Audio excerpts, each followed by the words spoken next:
Well, thank you so much for coming on to a Music Hub moment. I am here with Lara Davis, choreographer for the Choregie performances at Texas Tech. We have Gregory Brooks, and then we also have Carolyn Cruz. And you guys can chime in whenever you want to. So the performance that we're going to be looking at today was supposed to be in March. What were some of the decisions that we had to make, well, that you guys had to make about this performance that you did this semester? Yes, thank you for asking that question. It was really sad that the performance had to be canceled in March and due to the lockdown and not returning to in-person school at Texas Tech University. So we switched gears at that time and learned an entirely different piece and focused on team building and individual vocalism through the remainder of the semester. So through the summer, toward the end of the summer, I got together with Dr. Brooks and with Lara Davis to decide how we would maybe take this project into the fall. We would need to teach the music to some new personnel, even though some of the singers did remain in the ensemble from the spring. We knew that we would have limitations with rehearsal time, mostly due to the restrictions of the numbers of persons that can be indoors, and also due to the restriction on the amount of time that we could be indoors. So we decided to scale down the full project to include 3 selections of music instead of the original 6 that we had planned. And also incorporated a recording that we had done last school year. So we really only had to record 2 new pieces and use 1 recording from last year. So in that way, it was a really great conglomerate of teamwork from the choir from 2019, 2020 to the new choir 2020, 2021. So I, go ahead. yeah, I was going to add, I think we quickly realized that film would allow us to do what we needed to do in a safe way. And it has its own challenges for sure. So you talked a little bit, Dr. Cruz, about some of the limitations that you had to face. Are there any other limitations that come to mind that you had to consider when putting together this performance? Well, sure. So Dr. Brooks mentioned the live concert versus film version. So we had planned to do this project in a live concert in Hemley Recital Hall with dramatic lighting brought in, with some set design brought in, with different costumes. I mean, it was definitely a huge project. And we knew that we would have to reframe it into a different concept. I'll let them, both Dr. Brooks and Lara, talk about those differences.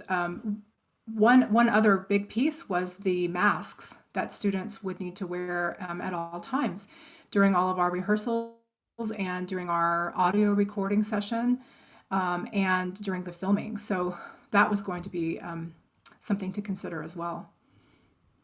One of the interesting things was that, we had already done a good bit of the staging and choreography for the old project before the COVID restrictions began back in March. And some of the choreography or some of the staging that I had done, and I think even some of the choreography Lara had done, had the singers very close together, touching in groups. They were hugging, lots of intimacy that suddenly is not allowed anymore in this context. And so we had to reimagine the ideas that we had from the beginning and try and figure out how to morph those into something that kept everybody 6 feet apart and respected the limitations that we had for keeping everybody safe. Yeah. So I have actually not a limitation, but actually a benefit for me of making it a film project.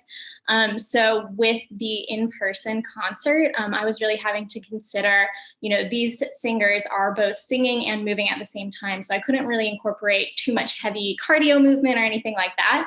So with the shift to the film, I was actually able to have them move a lot more and have that camera right up close so you could really see some more of the movement. So I enjoyed that part. Yeah, that's definitely a benefit. I mean, as somebody who has sung and danced at the same time, you get out of breath very quickly and suddenly your singing starts to suffer. But because we'd done the singing ahead of time in a recording, and the singers were just lip syncing to what they had already sung in the recording, it made it a lot easier to do that. One of the other interesting things was that, I'm used to, as a stage director, mostly working in opera, I'm used to a down stage and an up stage, and the audience is facing the stage at all times.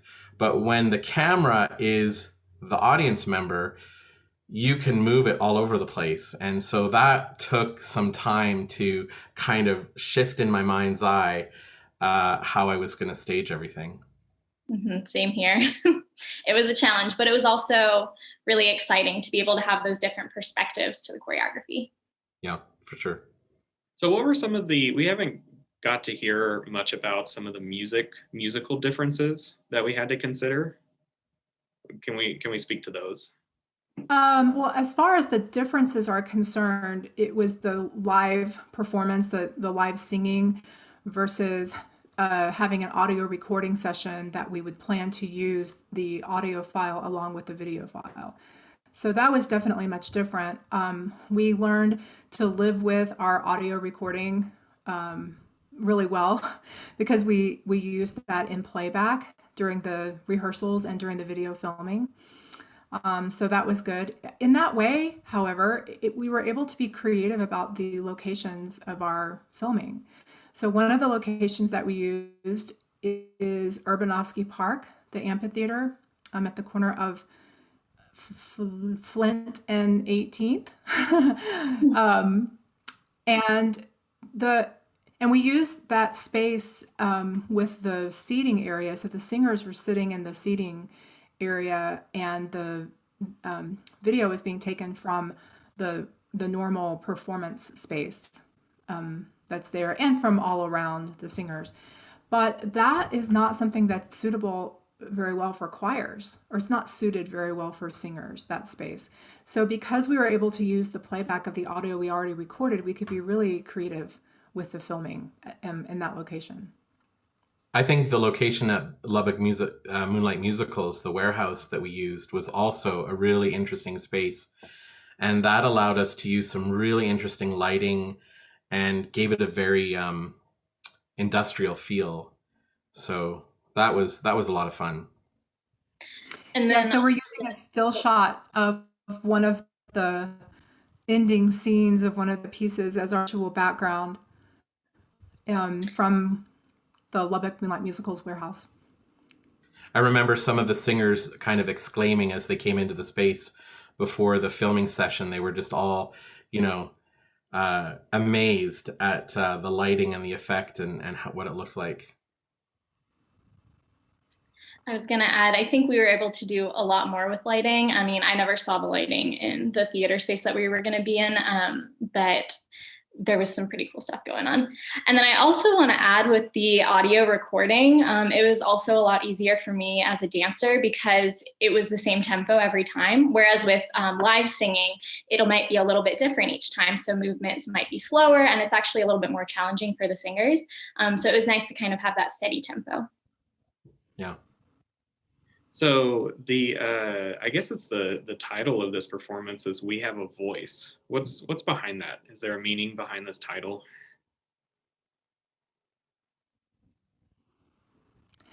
Yes, there is. And my video was slow for a second. Is it better now? Mm-hmm. Okay. Yes, we titled it "I Have a Voice" as a way to personify the individuality that each of the singers in this ensemble possesses, not only as a musician in the ensemble, as a singer of their individual voice part, as a member of Texas Tech University community at large, as a future leader, current, I should say, and future leader in their individual fields. And we feel very strongly about this as a way to empower these performers and to encourage them to continue empowering each other. There's a scene I'll let Greg talk about the scene or the idea of the scene in particular, but there's a scene in one of the pieces where the women, the singers, are wearing a mantra. They're wearing like an affirmation on their shirts. You want to tag team on that? Sure, Or do you want sure. to keep going? Well, I mean, it was your idea, Carolyn, for the women to be able to choose the saying that was going to go on their shirt. And so all of the singers chose their saying. Some of them took text from the selections that we had and put that on their shirt. Some chose, I think, text that was personal to them.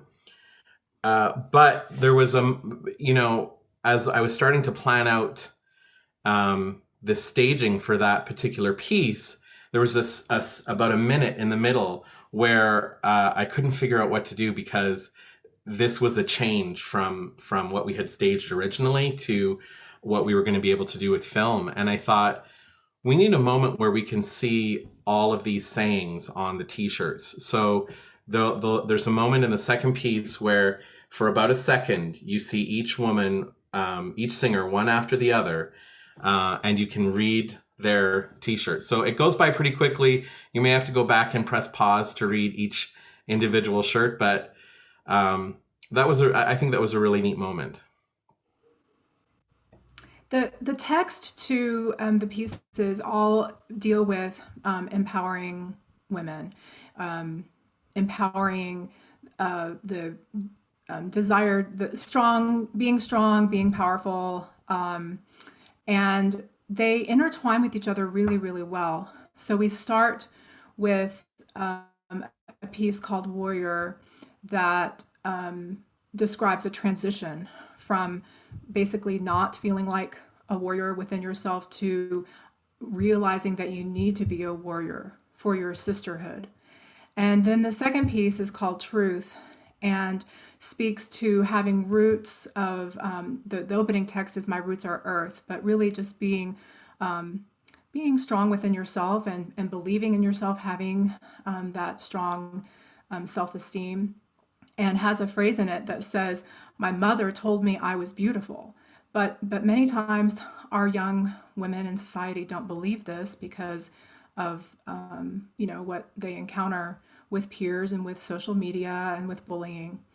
And then the third piece is called They May Tell You. And They May Tell You, the text to this piece was written by a young woman in high school who sang the piece Truth. So when she was in her high school choir, she sang the second piece that we're performing, and then she wrote this text in response to the experience of having sung that piece. And the text to this piece says, they may tell you that you can't go very far. They may tell you to only speak when spoken to. They may tell you, don't get ahead of yourself. And then it goes further to give over phrases that overcome those texts within the piece.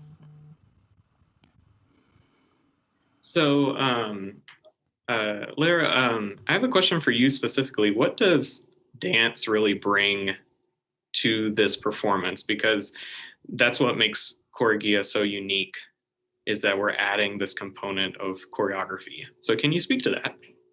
Yeah, absolutely. So when Carolyn approached me about this project back in the spring, I was so excited. I had not worked with singers before, and I'm pretty tone deaf myself. So I was really excited for the opportunity to choreograph in a different setting and with a group of people with a different skill set. Now, Choregie in itself, it makes it a more like full-bodied experience when you are not only hearing these people beautiful singing, and in addition, they are moving, and it's a full visual experience as well. So that's why this project really lent itself to film as well. So not only are you just hearing the singing, but it's basically like a music video to go along with it. So that was a really interesting part of the flip to film, was that Choregie already lends itself so well to it. And I will say also, a lot of the singers did have a dance background. So you'll notice like they actually do quite well with the movement. So it really makes it a very professional production. Well, thank all of you so much for your time today, and I cannot wait to watch this performance myself. So thank you so much, and I hope you have a great rest of your day.